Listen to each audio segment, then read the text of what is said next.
거룩하신 하나님 아버지, 주의 권속들이 하나님 앞에 나오며 믿음으로 구별한 예물을 드립니다.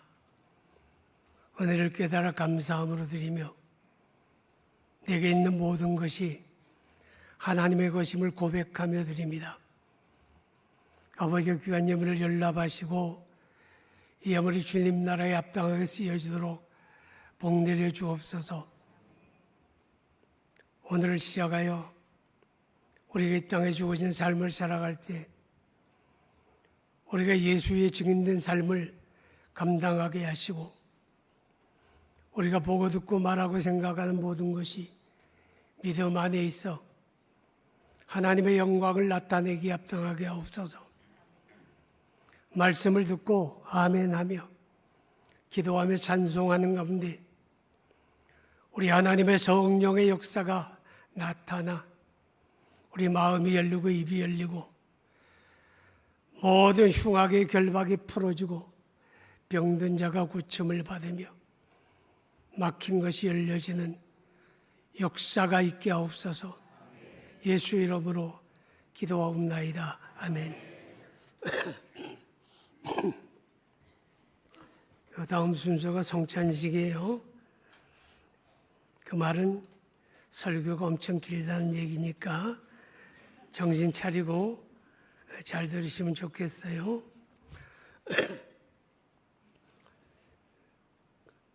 그리스도인의 다른 이름은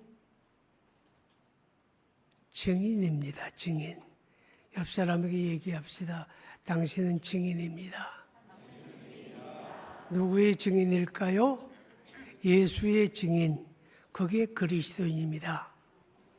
주말이 되게 되면 제가 사는 아파트 앞에 직업학교 사거리에 요 암사동에 있는 크지 않은 교회 청년들이 거기 캠프를 차리고 매주일 발행되는 교회 소식지를 가지고 나누어 주면서 행인들에게 전도합니다. 이렇게 나누어 주면서 한번 읽어보세요. 한번 읽어보세요. 그래요. 어떤 사람은 외면하고 지나가고 어떤 사람은 받아서 버리고 어떤 사람은 받아서 들고 갑니다. 내가 그 앞을 지났는데 이거 읽어보세요 하고 주길래 받았어요. 그래서 내가 집에 가서 읽어봤는데 그 교회 교인들이 교회가 크지는 않은데 굉장히 공동체 훈련이 잘 된, 그래서 교인들이 자기 교회에 대한 긍지가 대단한 것 같아요. 그 글에 그렇게 나타나요. 그리고 크지 않은 교회인데 청년이 1부, 2부, 두 부서로 나누어지더라고. 그럼 최소한 5, 60명 청년들이 모인다는 얘기잖아요. 나한테 읽어보세요 하고 주길래 내가 받았어요. 받아가지고 그 청년한테 나 잠시 봐. 그러니까 눈이 동그래지더니 야 하나 걸렸다. 그런 느낌인지 아주 화색을 띠면서 내게 와요. 내가 그랬어요. 여기 있는 사람, 지나다니는 사람들은 당신들이 누군지 지금 뭐 하는지 다 알아. 모르는 사람 하나도 없어. 그런데 이거 읽어보세요 라고 말하기보다 예수 믿고 구원받으세요 이렇게 말하고 주는 게 훨씬 좋다 그랬어요. 그렇죠. 그런데 장로님이세요? 그러더라고. 자, 그리스도인의 다른 이름은 예수의 증인. 할렐루야. 예수 잘 믿는다는 말은 증인의 삶을 감당한다. 그런 뜻입니다. 오순절날이 이름에 사건이 벌어졌죠. 하나님의 성령이 임했습니다. 예수님이 고난당한 것이 유월절 전날이에요. 오순절이라는 말은 유월절로부터 50일째 되는 날을 말해요. 그럼 유월절 전날에 고난당하시고 유월절 지나서 사흘째 되는 오늘 주일에 주님이 부활하셨어요. 그리고 사도행전 3장 1장 3절에 보면 부활하신 예수님이 세상에 40일 동안 계셨다 그랬어요. 40일 계시고 50일째 되는 날에 성령이 강림했으니 그 한 열흘 어간에 어떤 사건이 있었을까요? 예수님이 하늘로 올리워 가시면서 내게 들은 바 아버지 약속하신 성령을 기다리라는 그 약속을 붙들고 예루살렘에 돌아와 마가의 다락방에 모인 120명의 사람들이 열흘 동안 전심으로 사모하고 기도하니까 그 열흘 되던 오순절에 성령이 그들 가운데 임하시고 불길처럼 임하시고 할렐루야. 하나님의 성령이 그들에게 임하시고 그들이 다 성령의 충만을 받았어요. 하나님의 성령의 충만을 받은 그들의 특징은 뭘까요? 오늘 4절에 보면 그들이 다 성령의 충만을 받고 성령이 말하게 하심을 따라 각기 다른 언어들로 말하기를 시작하니라. 말하기를 시작하니라. 성령이 말하게 하심을 따라 성령의 충만을 받으면 뭐가 열려요? 입이 열리는 거예요. 입이 열려서 말하기를 시작하니라. 어떤 말했을까? 그때 오순절 예루살렘을 순례하는 사람들이 세계 각국으로부터 왔어요. 적어도 12개 언어를 쓰는 각기 다른 지역 사람들이 거기에 모였는데 그 사람들이 전부 다 성령 충만 받은 사도들이 전하는 말을 각기 자기들의 말로 알아듣더라. 할렐루야. 배워보지도 않은 말, 한 번도 사용해 본 일이 없는 각기 다른 나라의 12가지 언어를 각기 자기들의 말로 알아들어요. 여러분, 성령 안에서 열려진 그들의 입은 오직 예수의 십자가와 부활을 전하는 거예요. 예수님이 십자가에 달려 죽으셨는데 사흘 되는 날 다시 살아서 그는 영원한 하나님의 아들 우리의 구주시라고 하는 이 사실을 그들이 말하게 되었습니다. 그래서 2장 뒤에 가서 보게 되면 그 설교를 듣는 사람들이 가슴을 치면서 우리가 어찌할꼬 그렇게 반응합니다. 그때 베드로가 이야기합니다. 여러분 회개하여 예수 그리스도를 믿고 죄 없이 함을 받으세요. 그러면 성령을 선물로 받습니다. 할렐루야. 성령으로 말미암아 입이 열린 사람들은 이렇게 예수의 증인이 된다 하는 것을 우리가 생각해 볼 수가 있습니다. 하나님의 성령이 열어준 입은요, 누가 억지로 닫을 수가 없어요. 고린도전서 9장에 보면 사도 바울이 그런 고백을 합니다. 내가 이 복음을 전할지라도 자랑할 것이 없다. 왜냐하면 푸득불하지 않으면 안 될 일입니다. 만일 내가 이 복음을 전하지 않으면 내게 화가 있을 것이라. 벼락이 떨어질지도 모른다. 그런 고백을 해요. 왜 바울의 마음속에는 그런 절박함이 있었을까요? 왜 바울의 마음속에만 그런 게 있었을까요? 하나님의 성령의 충만함을 받은 사람들은 다 바울 같은 그런 절박한 마음이, 그게 증인의 마음이고 그게 증인의 삶을 감당하는 성도의 마음입니다. 예수 믿고 구원받은 우리는 다 증인으로 보냄을 받은 거예요. 가정으로 보냄을 받고 일터로 보냄을 받고 우리 이웃으로 보냄을 받고 우리가 만나는 모든 사람들에게 내가 믿는 예수 그리스도 그의 십자가의 증인으로 우리가 보냄을 받았다고 하는 이 사실입니다. 하나님의 성령으로 말미암아 열려지게 되면 사람들이 비난하고 박해하고 욕할지라도 그 입을 닫을 방법이 없어요. 사도행전 3장에서 베드로와 요한이 하나님의 성령의 충만함을 받고 예루살렘 성전에 예배하러 올라가는 그날, 그 성전 문간에서 나면서부터 한 번도 걸어본 일이 없는 어떤 안진뱅이를 만나게 되잖아요. 나를 바라보라. 똑바로 바라봅니다. 내게 은과 금은 없지만 내게 있는 것으로 내게 주노니 나사렛 예수 이름으로 일어나 걸으라.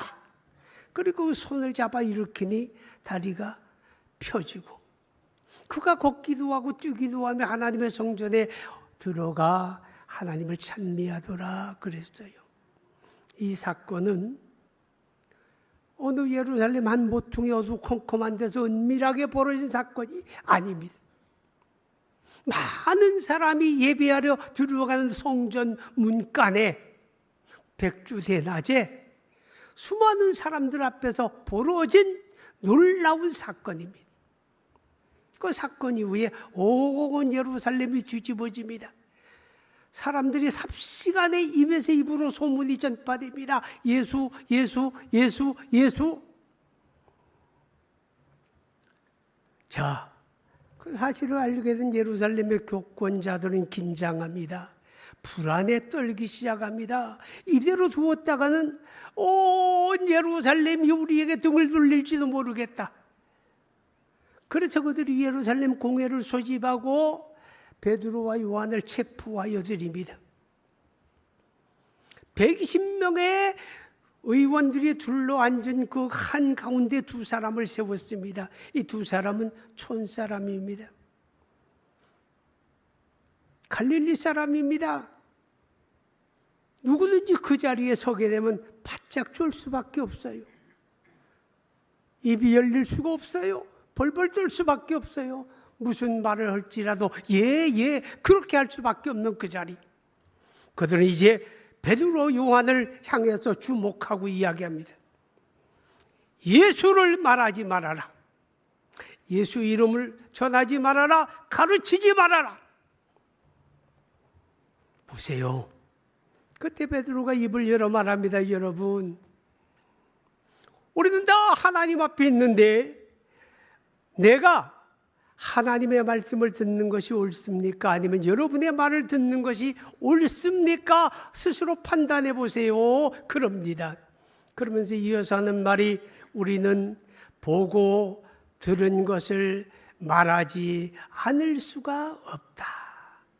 우리는 예수의 십자가를 보았다. 우리는 부활의 주님을 만났다. 우리는 보고 들었고 만났고 우리는 말하지 않을 수가 없다. 할렐루야. 아무도 그들의 입을 닫을 방법이 없었다 그 말입니다. 사랑하는 여러분, 지금은요 복음 전도가 복음 자체가 거부되는 그런 시대입니다. 사람들은 예수 옛자를 듣기도 싫어합니다. 누가 누구에게 전도하려고 하면 귀를 막아버립니다. 너 그딴 소리 하면 나하고 이제 거래 안 할 거야. 친구도 안 할 거야. 그런 식이 되어집니다. 많은 사람들은 예수 믿고 교회 나가게 되면 내 자유가 속박당한다고, 내가 내 마음대로 살 수 없으니 나 그런 거 하기 싫다고 그렇게 이야기합니다. 우리는 이 시대의 사조를 세속주의라고 합니다. 세속주의는 철저한 무신론에 바탕합니다. 무신론에 근거합니다. 그리고 그 흐름은 쾌락주의입니다. 쾌락주의. 이 시대의 풍조는 쾌락주의입니다. 먹고 마시고 즐기고 환락에 빠지고 그러다 보니까 술 취하고 방탕하고 마약하고 음란하고 그런 일에 빠져드는 이 쾌락의 시대. 그 시대 속에 사람들은 귀를 막는 거예요. 이상할 거 아무것도 없어요. 디모데후서 4장 2절 이하에 성경은 이렇게 이야기합니다. 너는 말씀을 전파해라. 때를 얻든지 못 얻든지 항상 힘써라. 그럴지라도, 그런데 때가 이르면 사람들이 귀가 가려진다. 귀가 가려진다. 그래서 바른 교훈을 듣지 아니하고 자기 사욕을 쫓을 스승을 많이 두고 허탄한 이야기에 귀를 기울일 것이다. 그렇게 말씀을 해요. 그럴지라도 너희는 전파해야 한다. 힘써야 한다. 어떻게?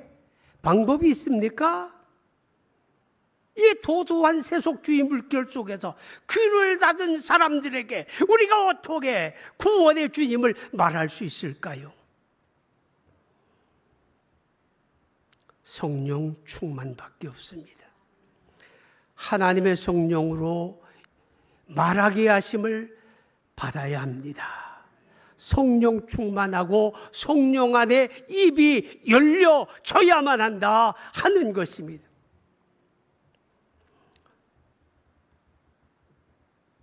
우리가 복음을 전하는 일은 시급한 것입니다. 세상에는 금이 세 가지가 있다고 그러죠. 하나는 황금이에요. 황금. 불변의 가치라 그러잖아요. 두 번째는 소금이랍니다. 소금은 인간의 생명의 필수 요소잖아요. 세 번째는 지금이에요. 지금. now, 지금. 지금 내가 무엇을 하느냐가 나의 미래를 결정할 수도 있고, 예수 믿는 일은 지금이 중요한 거예요. 우리가 복음을 전하는 일은 지금이 중요한 거예요. 어떤 선교사가 뉴기니아에서 선교를 하는데 아주 오지에 떨어진 마을에 들어가 캠프를 차리고서 그 원주민들에게 선교를 하는데 어떤 청년이 뱀에 물렸어요. 독사에 물렸는데 사람들이 모여가지고 민간요법으로 약초를 찧어다가 붙이기도 하고 주술사가 와가지고 막 주술적인 행동을 합니다. 그러면 뱀에 물려서 독이 온몸에 퍼지는데 살 수 있어요? 못 살잖아요. 그래서 이제 다급하니까 이 선교사님에게 연락이 온 거예요. 근데 선교사님이 그 캠프에 무전시설이 있으니까 뉴기니아 저 큰 도시에다 무전을 쳐요. 이런 환자가 발생을 했는데 해독제가 빨리 와야 되겠다. 해독제를 보내달라.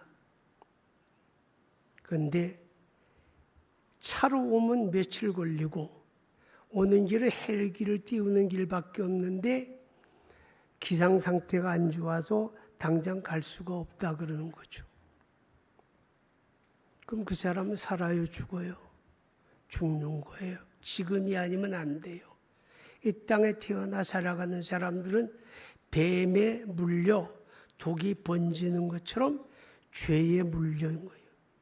죄의 독이 온 몸에 번져 있는 거예요.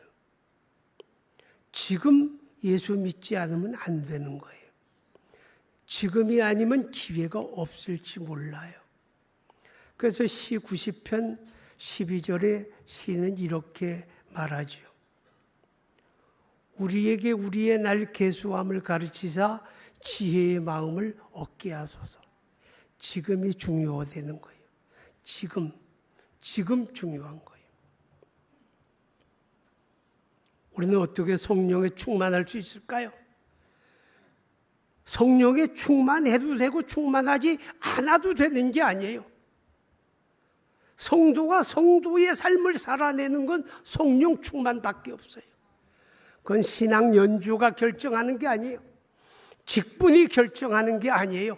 성령의 충만함만이 성도가 성도되게 하고 증인이 증인되게 하는 거예요.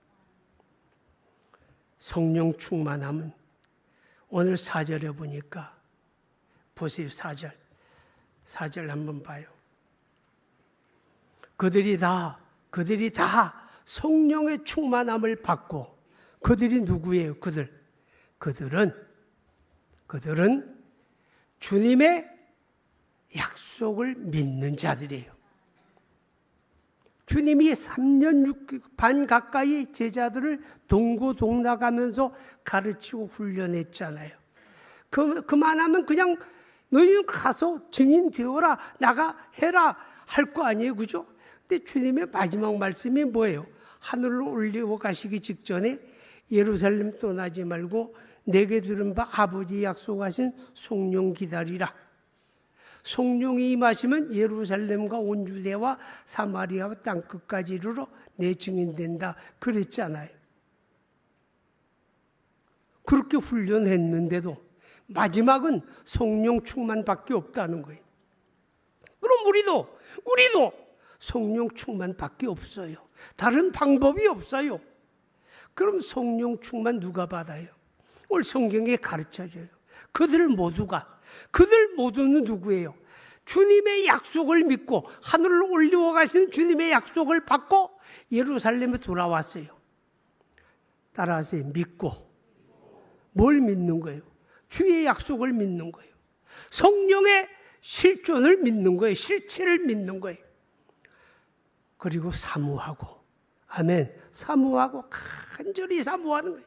주님이 약속한 성령이 임하기를 원합니다. 주님이 약속한 성령이 부어지기 원합니다. 주님이 약속한 성령의 권능 받기 원합니다. 간절히 사모하며 그리고 기도하는 거예요. 아멘. 따라서 믿고 사모하고 기도하자. 바로 그들이에요. 그들 모두가 성령의 충만을 받은 거예요. 믿고 사모하고 기도하는데 이 기도는요, 그냥 한두 번 형식적인 기도가 아니에요. 감난산 부근에서 돌아와 마가다락방에 모인 그 사람들, 그 열흘 동안에 그들은 출퇴근하는 사람들도 더러는 있었겠지만 그들은 금식하며 전심전력으로 기도했다고 말해요. 왜? 성령이 이 시간에 임할런지, 오늘 밤에 임할런지, 새벽에 임할런지, 낮에 임할런지 알 수가 없는 거예요. 그러니까 그 자리를 뜰 수가 없잖아요. 그 열흘 동안 금식하며 전심전력해서 약속한 성령이 임하기를 기다리며 기도하는 그들 모두가 성령의 충만을 받았어요. 할렐루야. 말씀을 마치려고 합니다. 어떤 사람이 전도지를 주면서 예수 믿으세요. 그러니까 어떤 신사분이 지나가다가 전도지를 쓱 받고는 휙 집어던지면서 쓸데없기는 천국이 어디 있고 지옥이 어디 있어? 그러는 거예요. 충분히 그림 그려지죠? 근데 전도하는 사람이 기분이 상했어요. 자존심이 구겨진 거예요. 저 집어던진 전도지를 가서 집으면서 탁탁 털면서 그러면 선생님은 지옥에나 가시지요? 그랬어요. 그랬더니 이 신사분이 휙 돌아서면서 노려보는 거예요. 여보시오, 어떻게 사람을 보고 지옥 가라고 저주를 합니까? 아니, 선생님이 조금 전에 지옥도 없고 천국도 없다 그랬잖아요. 혹시 알아요? 혹시 모르니까 지금 예수 믿으세요. 혹시 모르니까 지금입니다. 아멘. 거룩하신 아버지 감사합니다. 하나님 말씀 마음에 새기고 이 말씀 따라 우리가 이 세상 속에서 증인된 삶을 감당하게 하옵소서. 오직 성령밖에 없습니다. 오직 성령 충만밖에 없습니다. 성령이 우리 입을 열어 말하게 하여 주옵소서. 사모합니다. 간구합니다. 예수의 이름으로 기도하옵나이다. 아멘.